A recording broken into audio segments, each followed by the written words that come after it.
Pardon the interruption, but I'm Mike Wilbon. Tony LeBron finally shaved his head.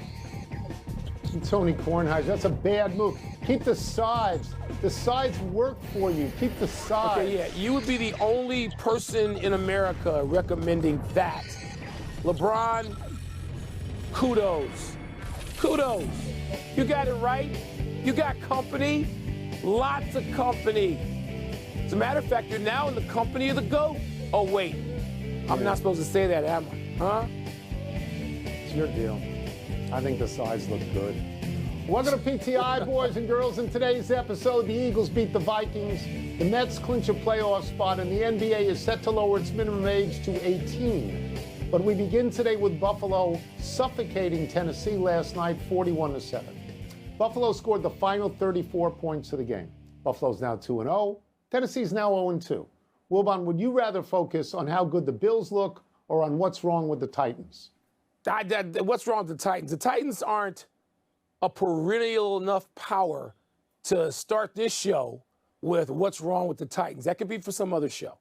The Buffalo Bills, who are the betting favorites, so we know people nationally have interest in the Buffalo Bills. The Buffalo Bills are a worthy topic all the time. Tony, first of all, their history makes them a worthy topic. You know, I talk all the time about having covered the NFL for the Washington Post at a time where I camped out in Buffalo. And I got to know the Bruce Smiths and the Frank Reichs and the Thurman Thomases. And those guys, I enjoyed them thoroughly. There's a whole list of them, right? And I enjoyed them. Marv Levy, they're a worthy franchise to talk about. And so now that they seem to have it going in this direction, and I know you feel this way, no slight to the Titans, who used to be the Houston Oilers and have their own old traditional AFL history.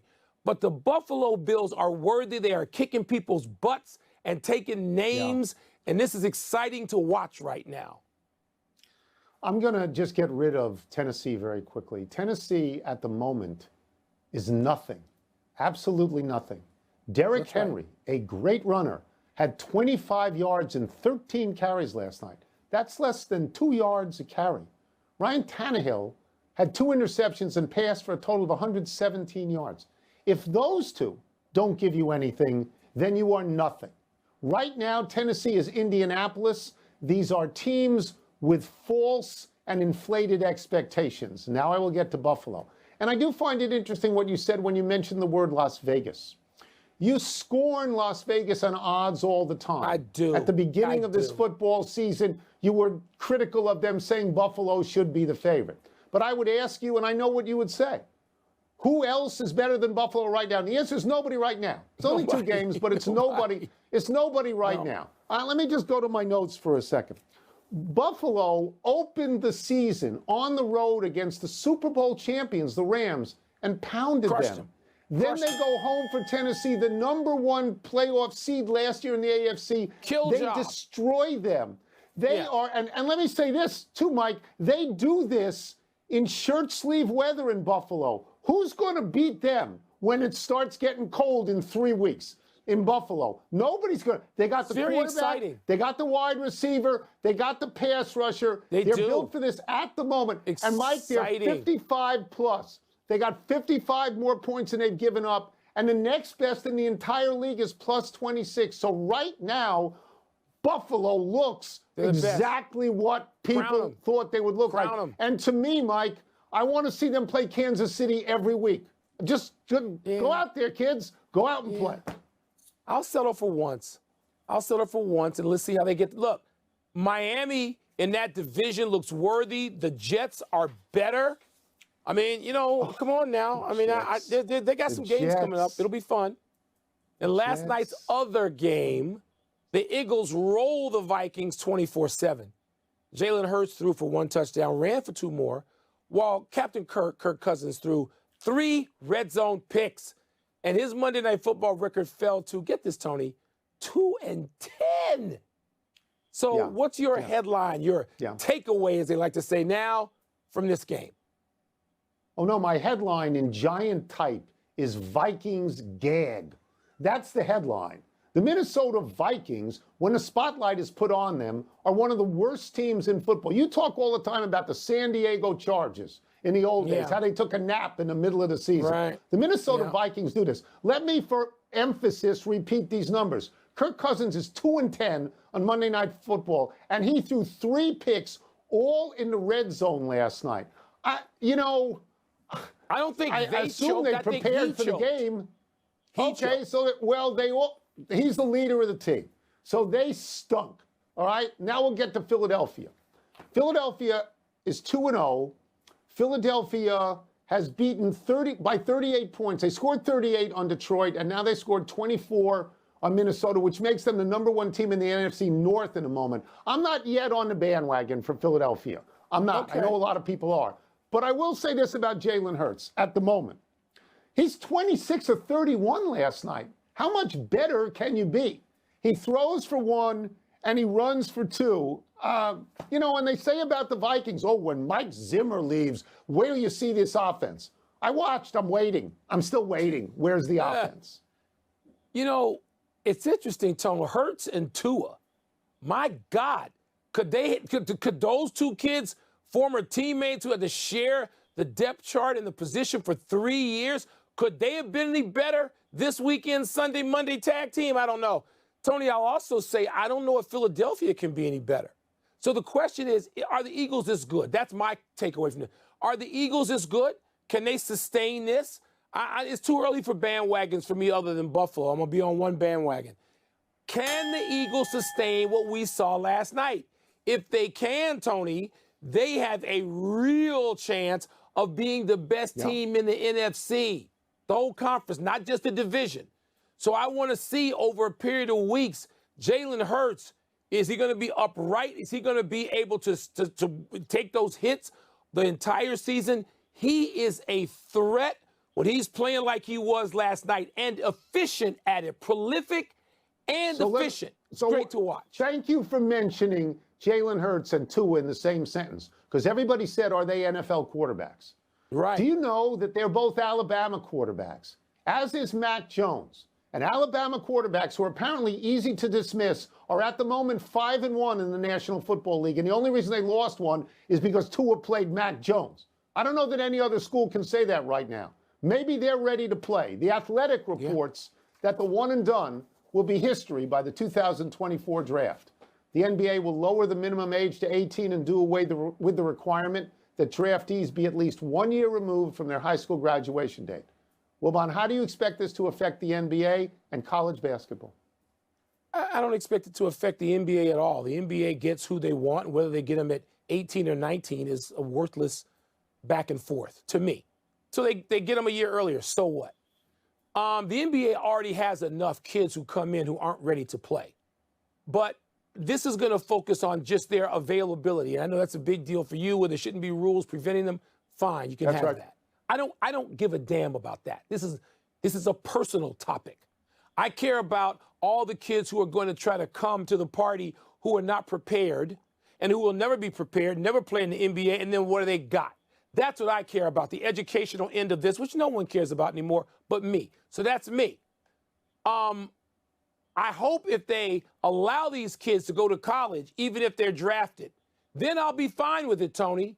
If you can go back to school because you're not playing in the NBA, regardless of your draft status, can you go back and maintain that college eligibility? I will be fine with this. I don't see it impacting the NBA whatsoever. Yeah, my first reaction to this is it's about time they did this. You know that I believe it's complete restraint of trade, and you know that I believe that it shouldn't be legal. But you also know that I believe that most people are not ready to go to the NBA out of high school. Because they're not. It is rare that you get Kobe Bryant or LeBron James or Kevin Garnett.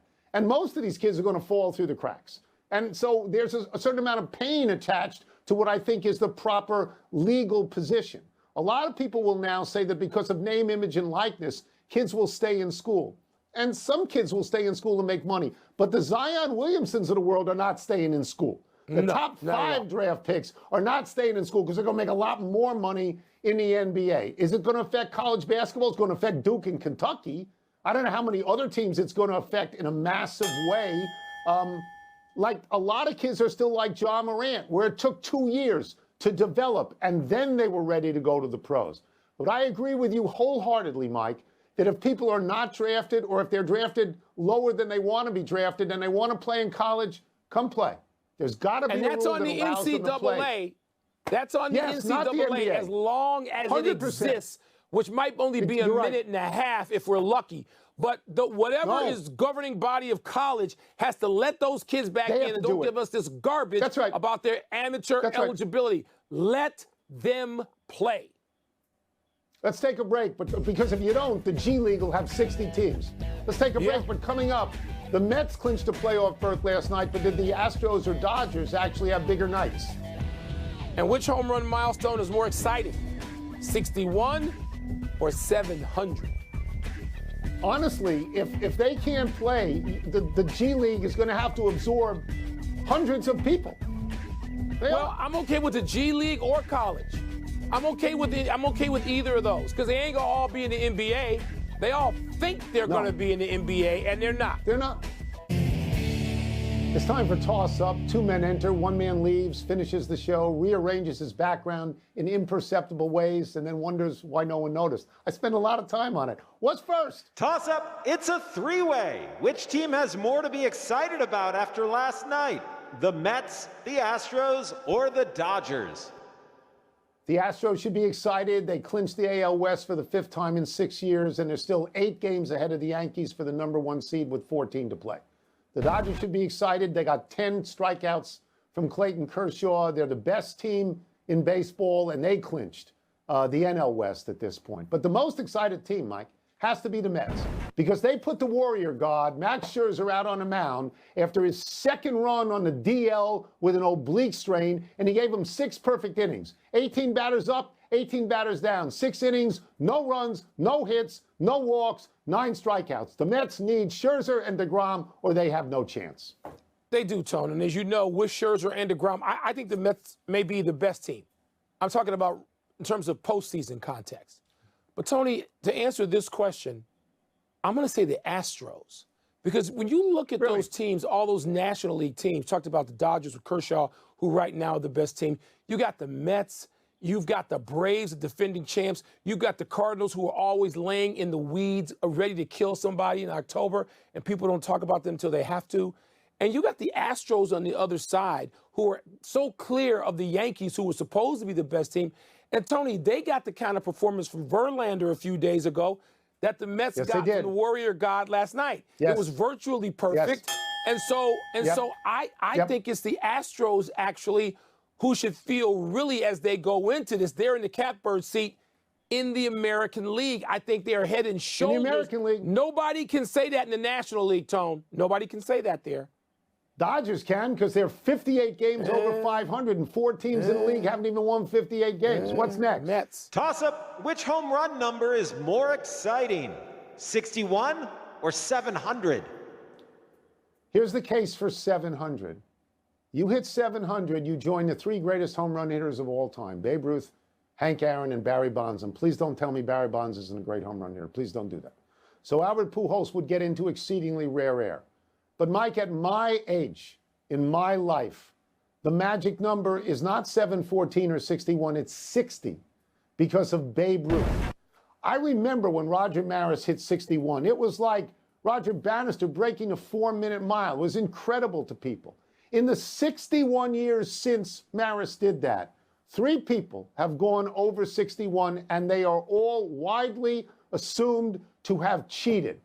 So if I get to watch Aaron Judge go 62 or higher, that number to me is not tainted. It will be the first time in my lifetime that an honest 62 was accomplished, whereas in my lifetime, an honest 700 has already been accomplished. Yeah, but Tony, for me, and I don't disagree with anything you're saying, by the way, 61 is a New York number. 700 is a national number, even though a New York guy started that, Babe Ruth. Tony, Babe Ruth, he got to 700 in 1935. That number, 700, has been important for much longer than 61, all right? And so even if you take Bonds out of the equation, and I take him out, sorry, I got Ruth and Aaron. Ruth and Aaron, that's bigger than Maris, Tone. Yeah.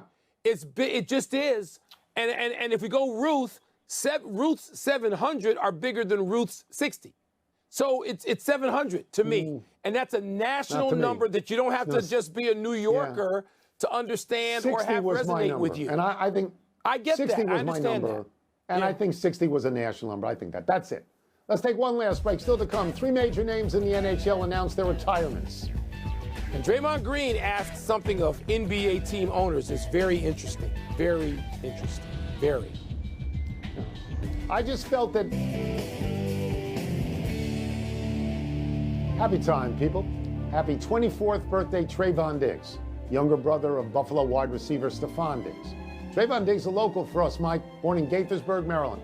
Played at Alabama, now a lockdown corner for the Cowboys. Diggs was first-team All-Pro last year, led the NFL with 11 interceptions. Last Sunday against the Bengals, Diggs had 5 tackles when he defended Jamar Chase, held him to 2 catches for 14 yards. Plus, Diggs made a 3rd down tackle with a minute and change left that forced Cincinnati to punt. Dallas took the ball down the field for the winning field goal. Isn't it nice to talk about a Cowboy who isn't Dak, Zeke, or Mike McCarthy? Look, the combination of Diggs and Micah Parsons may be the best defensive player in the NFL. And he's a Cowboy, too. With those 2 guys around for a while, Tone, that defense seems like it's got some big-time anchors. Happy anniversary, Billie Jean King. On this day 49 years ago in the Astrodome in Houston, Billie Jean King beat Bobby Riggs in the most anticipated, most watched, and most socially significant tennis match ever played, even though it was a made-for-TV exhibition. The event became the spine of a very good movie a few years back, Battle of the Sexes, starring Emma Stone as Billie Jean and Steve Carell, who looked eerily exact as Bobby Riggs. On a personal note, I got to cover Billie Jean as a player, and I got to talk to her here and there over the years about sports and society, and I always came away admiring her enormously. Tone, I've gotten to talk to Billie Jean King a lot, even more so over the last 20 years than the first 20 when she was finishing her career. I think she's an American hero. I don't care about that match. I never cared about that match. The match to me didn't do justice to Billie Jean. People remember the match. We just showed it. Billie Jean King's career, her real tennis career, is just unbelievable. And she's a GOAT. And so I care about that and just who she is as a person to the American sport culture and American culture overall. An American hero. Happy trails to Keith Yandle, PK Subban, and Zdeno Chara. All 3 standout defensemen have announced their retirement. Yandle, 36, is retiring after 16 NHL seasons and the longest consecutive game streak in NHL history, 989 games from 2009 until March 29, 2022. Subban, 33, retiring after 13 seasons and the Norris Trophy in 2013 as the league's best defenseman. Subban won a gold medal on the Canadian Olympic team in Sochi. Chara, 45, is retiring after 24 seasons and the Norris Trophy in 2009. At 6'9", Chara cast a giant shadow on the ice and was the Bruins' captain on their Stanley Cup championship team in 2011. Chara's next stop is the Hockey Hall of Fame. It is, Tony. Subban just seems too young to me to be retiring, but he's so great on the telly. He's great in television. Maybe he's just ready to start that career. He's not going to stick around like Brady or Chara until he's 45. And a melancholy trails to Maury Wills. The Dodger great died yesterday at age 89. Wills was the Dodgers shortstop on 3 World Series champions, 7-time All-Star, 2-time Gold Glove, and the National League MVP in 1962. But mostly Maury Wills was a terror on the base paths. Wills led the league in steals 6 straight years in an age when the stolen base was a significant offensive weapon. Wills had 586 stolen bases in his career, and in 1962, his MVP year, Wills set a record of 104 steals, breaking Ty Cobb's previous record of 96. He was a .281 hitter over 14 seasons and holds the distinction of being the first MLB player ever to bat on artificial turf when he hit a leadoff single for the Dodgers against Houston in the Astrodome on April 18, 1966. Tony, Maury Wills wasn't just a base stealer, even though that's what we know him for. As you mentioned, a .281 hitter. He was a great all-around player on some great teams. 62 to beat out Willie Mays, your idol, for MVP. Wow, that's a handful. Let's go to the big finish if we could. Let's do it. Draymond Green asked for NBA owners to vote on whether to terminate Robert Sarver as owner of the Suns. Your thoughts? Put some pressure on the owners, Tony. That's what Draymond has done. Let's see where it goes from there. I like him thinking this thing forward. The Angels were officially eliminated from the playoffs. Your reaction? They spent a lot of money. They get no results. They've got Ohtani and Trout, MVPs. Each of them never won a playoff game. The Avalanche and Nathan McKinnon agreed on an 8-year extension that will make him the highest paid player in hockey. Does that make sense? It does. I'm a little surprised. I mean, he's a terrific two-way player, consistent year after year after year. But the best player, maybe not. I don't think so, but he's getting paid like it. The Bucks signed receiver Cole Beasley. Is that significant?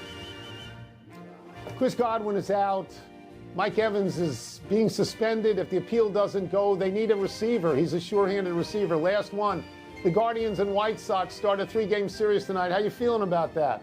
The White Sox can make up for all the underachieving of an entire season. They need to sweep Cleveland. They got to sweep Chicago. Sweep. That's what they need. They got to sweep. We're out of time. We will try and do better the next time. And I am Tony Kornheiser. I'm Mike Wilbon. Same time tomorrow, Knuckleheads.